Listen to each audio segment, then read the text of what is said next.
سیدہ صدیقہ رضی اللہ تعالی عنہا کو نبی علیہ الصلوۃ والسلام نے ایک مرتبہ 11 عورتوں کا قصہ سنایا۔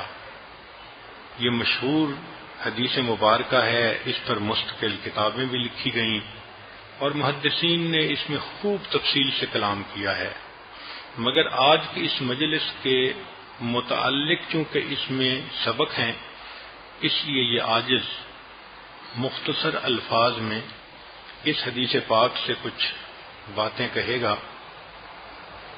ذرا غور کیجئے کہ اللہ کے محبوب صلی اللہ علیہ وسلم اپنی بیوی کو سمجھانے کے لیے 11 عورتوں کا جو قصہ سنا رہے ہیں تو اس میں کوئی حکمت ہوگی۔ چنانچہ عائشہ صدیقہ رضی اللہ عنہا نے فرمایا کہ ایک جگہ پانی بھرنے کے لیے 11 عورتیں جمع ہوئیں اور انہوں نے آپس میں یہ بات طے کر لی کہ آج ہر عورت اپنے خاوند کے بارے میں صاف صاف لفظوں میں سب کچھ بتائے گی۔ چنانچہ اس میں سے پہلی عورت کہنے لگی کہ میرا خاوند لاغر اونٹ کا گوشت ہے جو پہاڑ کی چوٹی پر رکھا ہوا، نہ چڑھنے کا راستہ آسان، نہ ہی گوشت عمدہ اور موٹا کہ لانے کی زحمت کوئی گوارا کرے۔ اب ان الفاظ سے خاک سمجھ نہیں آتی کہ کیا اس نے کہا، لیکن وہ اپنا میسج دے گئی۔ لاغر اونٹ کی مثال، پھر گوشت کی پہاڑ کی چوٹی پہ رکھا ہوا، چڑھنا بھی آسان نہیں، گوشت لانا بھی آسان نہیں۔ تو اصل میں اس کا جو خاوند تھا وہ امپوٹنٹ تھا، تو اس نے اس کو لاغر گوشت کی مثال دی، اونٹ کی مثال دی، اور پھر بیوی کے قریب بھی نہیں آتا تھا تو پہاڑ پہ رکھا ہوا گوشت تھا کہ اس کے پاس پہنچنا ہی مشکل تھا۔ اب حقیقت حال دیکھیں کیا ہے اور عورت کا انداز بیان کیا ہے، تو صاف پتہ چلتا ہے کہ الفاظ کے اندر اس نے اپنا میسج دے دیا۔ دوسری عورت نے کہا کہ میں شوہر کی باتیں نہ پھیلاؤں گی، مجھے ڈر ہے کہ چھوڑ نہ دے، اور اگر میں تذکرہ کروں گی تو چھپے ہوئے عیبوں سے پردہ ہی اٹھاؤں گی۔ اس کو کہتے ہیں کچھ بھی نہ کہا، کچھ کہہ بھی گئے، کچھ کہتے کہتے رہ بھی گئے۔ تو ایک طرف تو کہہ رہی ہے کہ میں شوہر کی باتیں نہیں پھیلاؤں گی کہ ڈر ہے چھوڑ نہ دے، مگر یہ بھی کہہ رہی ہے کہ اگر کروں گی بات تو چھپے ہوئے عیبوں سے پردہ ہی اٹھاؤں گی۔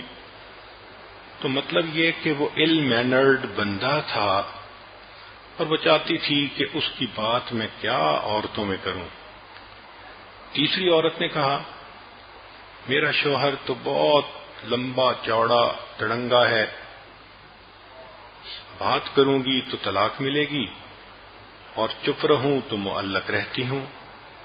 اس کا مطلب کہ وہ غصے والا شارٹ ٹیمپرڈ آدمی تھا اور عورت کے لیے اس سے کمیونیکیٹ کرنا ہی ایک مصیبت تھی۔ چوتھی عورت نے کہا کہ میرا شوہر تہامہ کی رات کی طرح معتدل، نہ زیادہ گرم نہ زیادہ ٹھنڈا، نہ مجھے اس سے خوف ہے نہ مجھے اس سے اکتاہٹ ہے۔ اس کا مطلب کہ وہ معتدل مزاج انسان تھا، ویل مینرڈ تھا، بیلنس پرسنالٹی تھی، تو بیوی اس کے ساتھ بہت کمفرٹیبل فیل کرتی تھی۔ مگر دیکھیں اس نے صاف لفظوں میں نہیں کہا، تہامہ کی رات کی مثال دے کر بات کی۔ پانچویں نے کہا کہ میرا شوہر گھر کے اندر چیتے کی مانند ہوتا ہے اور باہر شیر کی مانند ہوتا ہے، گھر میں جو کچھ ہو اس کے بارے میں باز پرس نہیں کرتا۔ تو چیتا ایک شائی اینیمل ہے، تو خامد گھر میں آتا تھا تو طبیعت کے اندر شائنس تھی، تو وہ عورت کے اوپر اتنی روک ٹوک نہیں کرتا تھا، گھر کے معاملات میں عورت کو انڈیپینڈنس دیتا تھا۔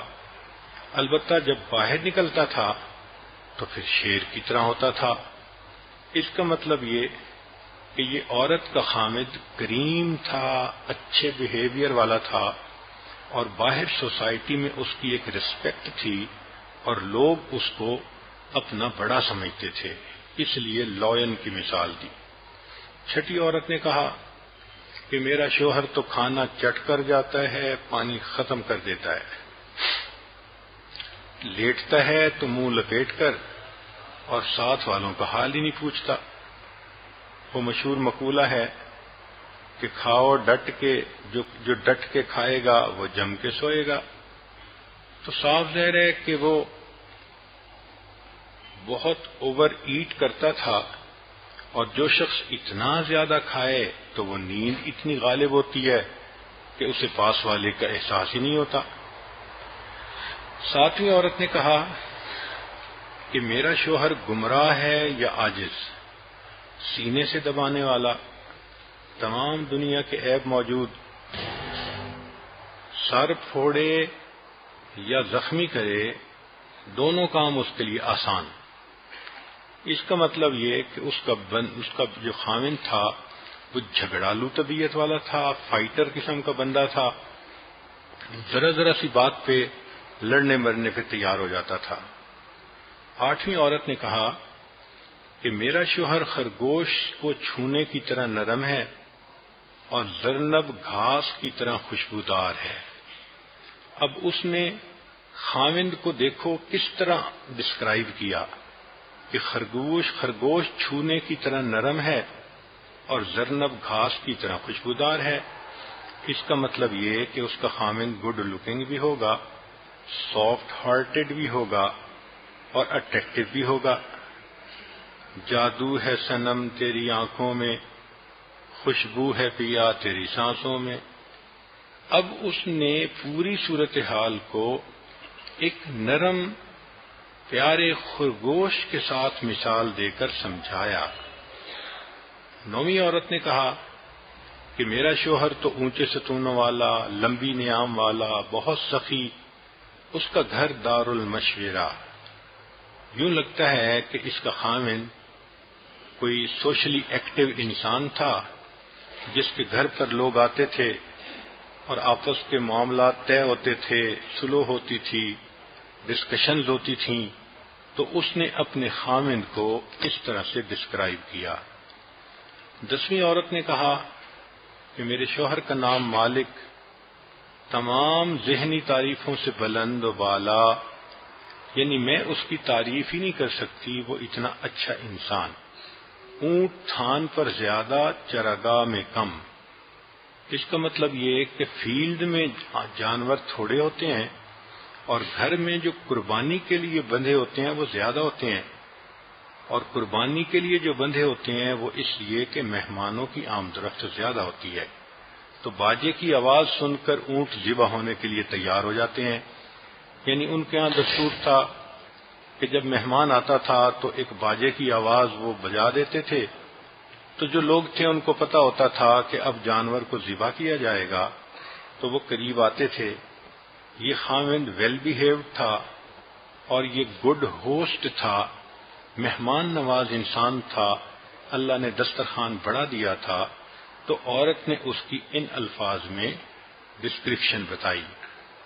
پھر 11ویں عورت نے کہا کہ میرے شوہر کا نام ابو ذرا، اس نے میرے کان زیور سے بوجھل کر دیے، یعنی سونے سے مجھے لاد دیا، اور میرے پاؤں چربی سے موٹے ہو گئے، یعنی کھانے پینے کی فراوانی تھی۔ اتنا پیار دیا کہ میں نہال غریب گھرانے سے لایا اور امیر گھرانے میں بسایا۔ کام کرنے والے سب کے سب گھر میں موجود، نوکر چاکر۔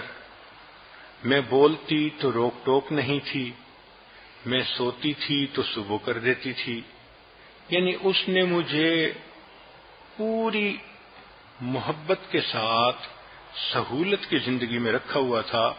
میں اپنی نیند پوری کرتی تھی، نہ مجھے گھر کے کاموں کی کوئی ایسی مصیبت تھی، اس نے مجھے اتنے پیار سے رکھا تھا۔ پانی پیتی تھی تو سہولت و اطمینان سے۔ پھر جو اس کے دوسرے گھر والے تھے وہ بھی اچھے تھے، چنانچہ ابو ذرا کی ماں بہت خوبیوں والی، گھر کشادہ، توشہ دان بھرا رہتا تھا، یعنی گھر میں کھانے پینے کا را میٹیریل خوب ہوتا تھا۔ پھر ابو ذرا کے بیٹے کی کیا تعریف کروں، یعنی جو بیٹا تھا میرا وہ بھی بہت پیارا، سونے کی جگہ کھجور کا 2 شاخہ یعنی چھریرا بدن، بکری کے 4 ماہ کے بچے کے دودھ سے پیٹ بھر جاتا یعنی کم خوراک تھا۔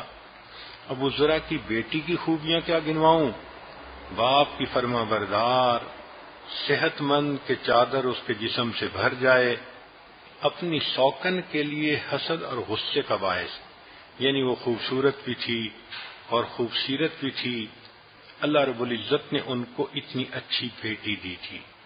ابو ذرا کی کنیز بھی بہت اچھی، نہ باتوں کو پھیلانے والی، نہ رکھی ہوئی چیزوں سے کچھ نکالنے والی، یعنی نہ چوری کرتی تھی، نہ باتوں کو لوگوں تک پہنچاتی تھی، نہ ہی گھر کو گھاس پھوس سے بھرنے والی، یعنی گھر کو گندا بھی نہیں رکھتی تھی، صاف رکھتی تھی۔ ابو ذرا ایک دن گھر سے نکلا، دودھ بلونے کا وقت تھا جانوروں کے پاس جانے کے لیے۔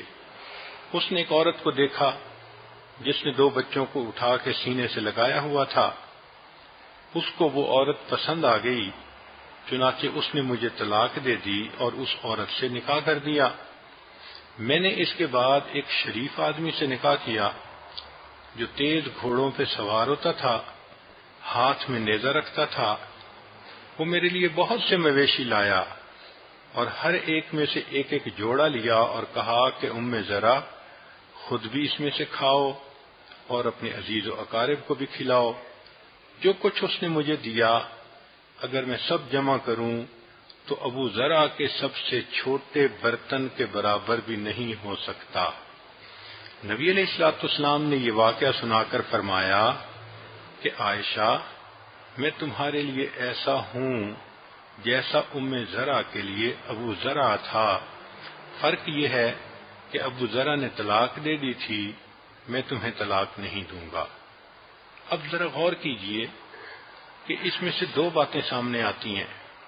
ایک تو یہ کہ عورت جب بھی بات کرے گی وہ ہمیشہ اشاروں کنایوں میں کرے گی، یہ مرد کی ریسپانسبلٹی ہوتی ہے کہ وہ اس کو سرفس پہ الفاظ کے معنی نہ لے بلکہ ان کو ٹرانسلیٹ کرنے کی کوشش کرے، مدعا سمجھنے کی کوشش کرے، اس میں چھپے ہوئے میسج کو جاننے کی کوشش کرے۔ اکثر مرد یہاں کوتاہی کرتے ہیں اور ہم نے دیکھا کہ یہی چیز بالآخر ذہنی انتشار کا سبب ہوتی ہے اور گھروں کے اندر پھر آپس میں جھگڑے اور مس انڈرسٹینڈنگز ہو جاتی ہیں۔ دوسری بات یہ کہ عورت کو ایشورنس چاہیے ہوتی ہے کہ میرا خامند مجھ سے خوش ہے، مجھے چھوڑے گا نہیں، مجھے تنہا نہیں کرے گا، میرا گھر نہیں اجڑے گا۔ تو دیکھیں اللہ کے پیارے حبیب صلی اللہ علیہ وسلم نے سیدہ عائشہ صدیقہ رضی اللہ تعالیٰ عنہ کو ری ایشور کیا کہ دیکھو اس نے طلاق دی تھی، میں تمہیں طلاق نہیں دوں گا۔ جتنا وہ اپنے بیوی کے لیے اچھا تھا کہ بیوی تعریفیں کرتے نہیں تھک رہی، میں اس سے بھی زیادہ تمہارے لیے اچھا ہوں۔ سبحان اللہ، اللہ کی شان کہ اللہ کے پیارے حبیب صلی اللہ علیہ وسلم نے زندگی کی ان باریکیوں میں بھی ہمیں رہنمائی دی، راستہ دکھا دیا کہ لوگوں اگر تم جھگڑوں سے بچنا چاہتے ہو، پریشانیوں سے بچنا چاہتے ہو، محبت پیار سے میاں بیوی بن کر رہنا چاہتے ہو تو تمہیں اپنی بیوی کی گفتگو کو توجہ سے سننا پڑے گا، اس کے صحیح مفہوم کو سمجھنا پڑے گا۔ لا الہ الا اللہ، لا الہ الا اللہ، لا الہ الا اللہ، لا الہ الا اللہ، لا الہ الا اللہ، لا الہ الا اللہ، لا الہ الا اللہ۔